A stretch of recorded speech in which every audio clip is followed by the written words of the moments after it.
Assalamualaikum warahmatullahi wabarakatuh. Alhamdulillah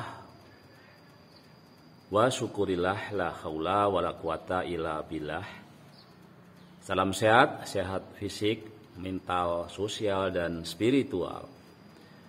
Baik saudara-saudaraku, di pertemuan sebelumnya kita sudah membahas tentang adab bagi kita yang mau berhutang, ya.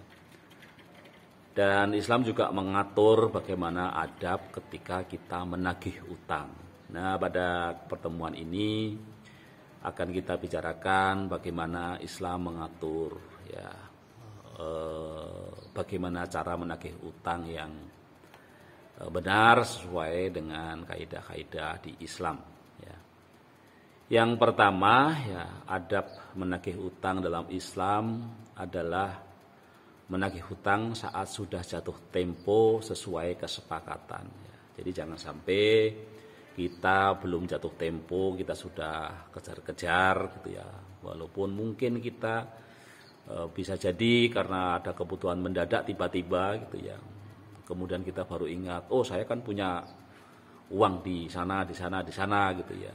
Jadi tetap kita harus sabar, gitu ya, sampai menunggu jatuh tempo sesuai kesepakatan. Jadi kalau kesepakatannya 1 minggu, ya 1 minggu baru kita tagih, ya jangan lebih cepat dari itu, gitu ya.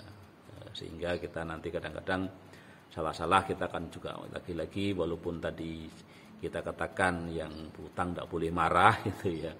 Tetapi kadang-kadang kan kalau tidak sesuai dengan kesepakatan, ini niat enggak sih kamu itu ngasih pinjaman, kan gitu ya. Jadi itu yang pertama, jadi tagihlah sesuai dengan jatuh tempo yang sudah sesuai disepakati. Kemudian yang kedua, menagih utang dengan cara yang baik, ya. Jadi siapa yang menuntut haknya sebaiknya menuntut dengan baik, ya.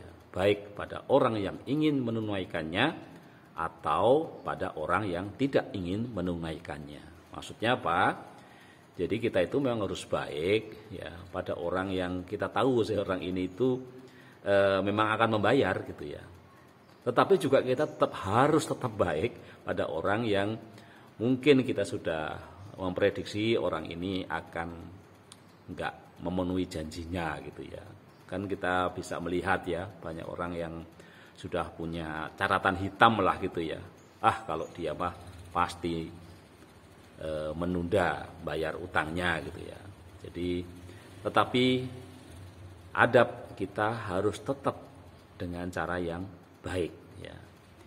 Kemudian yang ketiga, adab menagih hutang adalah jika yang berutang belum mampu membayar, dianjurkan menunggu sampai mampu, ya. Atau bahkan juga membebaskan utangnya. Jadi saya kira kita bisa melihat situasi dan kondisi, ya. Jadi kalau memang belum mampu, ya kita tunggu mampunya, ya. Bahkan kalau kita memang melihat sepertinya ini agak susah untuk menyaurnya, ya kita bebaskan juga itu lebih baik, sesuai dengan adab kita, gitu ya. Tentu saja, nah ini kan kadang-kadang dari sisi kita sebagai yang menghutangi, ya memang harusnya begitu, ya. Tapi kadang-kadang kan kita itu, persoalan nanti itu kadang-kadang kita definisi tentang mampu tadi loh, ya, mampu atau tidak mampu, ya. Karena kita sering melihat hal-hal yang kontradiktif, gitu ya, hal-hal yang kontradiktif, gitu ya.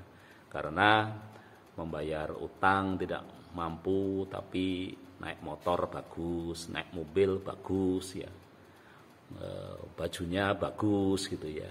Jadi kadang-kadang malah kalah sama yang menghutangi, gitu ya. Jadi, nah inilah yang harus diperhatikan, gitu ya. Sehingga layakkah kita membebaskan utangnya juga, gitu ya.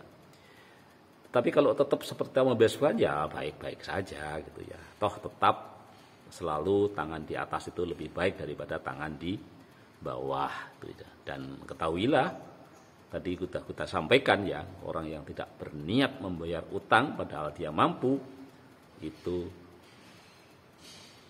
neraka ya, jadi tergadaikan kan gitu ya. Kemudian adab yang terakhir dalam menagih hutang adalah tidak boleh mengambil keuntungan dari utang seperti bunga ya. Jadi memang tidak boleh gitu ya. Tadi kan adabnya untuk diberilah kelebihan gitu ya. Tetapi kalau itu disebutkan di awal kan memang itu tidak boleh gitu ya. Dan bagi kita yang mengutangi memang kita tidak mengharapkan itu dan memang kita dilarang mengharapkan itu gitu ya. Ini jelas-jelas bukan hanya hadis yang bicara tentang itu ya, tetapi di Quran surat Al-Baqarah ayat 278, wahai orang-orang yang beriman, bertakwalah kalian kepada Allah dan tinggalkanlah riba ya, jika kalian orang beriman. Jadi itu ya 4 adab menagih utang. Ya, jadi jatuh tempo ya, menagih hutang dengan baik ya. Kemudian kalau memang belum mampu ya kita tunggu sampai mampu ya. Syukur-syukur kalau kita juga bisa membebaskan hutangnya gitu ya. Kemudian yang terakhir adalah tidak boleh mengambil keuntungan dari hutang seperti bunga. Baik, itulah adab menagih hutang yang bisa kita sampaikan. Salam sehat, sehat fisik, sehat mental, sosial dan spiritual. Wassalamualaikum warahmatullahi wabarakatuh.